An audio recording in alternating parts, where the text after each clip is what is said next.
Hi, it's Cathy Paine with a Feldenkrais tip for aching backs or for tension in the spine. Okay, this is fairly simple. It requires a fairly firm surface. You can do this in your bed, but it's probably better if you can manage to get down on the floor. Use a quilt or a blanket or something to give yourself a little extra padding.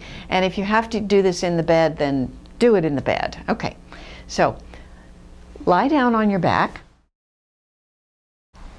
and take your time. Be careful if you're having difficulties in your back, but lie gently with your knees bent and your feet standing, and take your feet a comfortable distance apart so they're not right close together. There's a little space between your knees and your feet. All right? And now what I'd like you to do is leave your, well, in my case, leave your left leg, leave one leg standing, and then lengthen the other leg. You can do this, we're going to do this on both sides, so it doesn't matter where you start. Now, using that standing foot to push against the floor, gently lift your hip. So your pelvis is going to roll a little bit and come back down. You're going to roll your pelvis and then come back. And notice, if you were going to roll your head, which way would you roll it? Would you roll it in the same direction as your pelvis? Or would you roll it in the opposite direction? Which one feels more natural to you?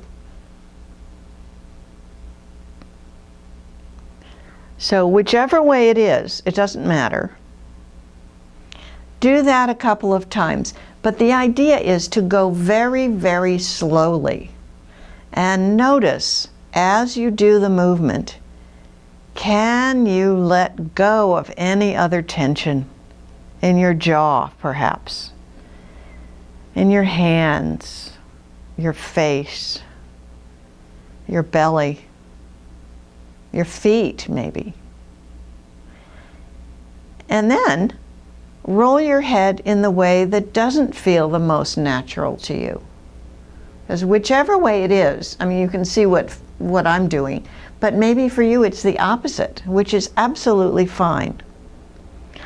As long as you do it a few times both ways, so that your head rolls with your pelvis a couple of times and rolls opposite to your pelvis a couple of times. And then pause. And then change your legs. That is, bend the straight one and straighten the bent one. And now do the same sort of thing to the other side. And what's interesting is, just roll your pelvis a couple of times first to feel what it's like. It might be harder on this side or easier. But notice now, don't assume that your head is going to do the same thing on this side. Maybe it will roll in the same relationship to your pelvis as the other side, but maybe it won't. So just feel for yourself. And let yourself go a couple of times and then roll your head. Feeling the twist in your spine, the movement in your spine. Roll your head a couple of times with your pelvis, a couple of times in the opposite direction. Each time you come back to the middle, pause.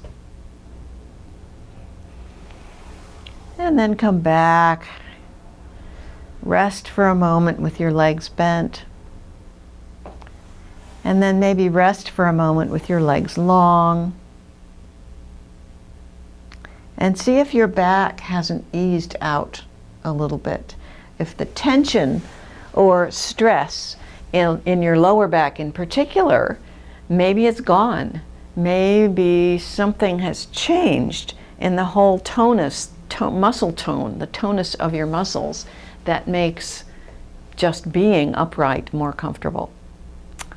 The magic of the Feldenkrais method. So this whole idea of rotation, right? You're twisting your spine, you're rotating your pelvis, you're rotating your head.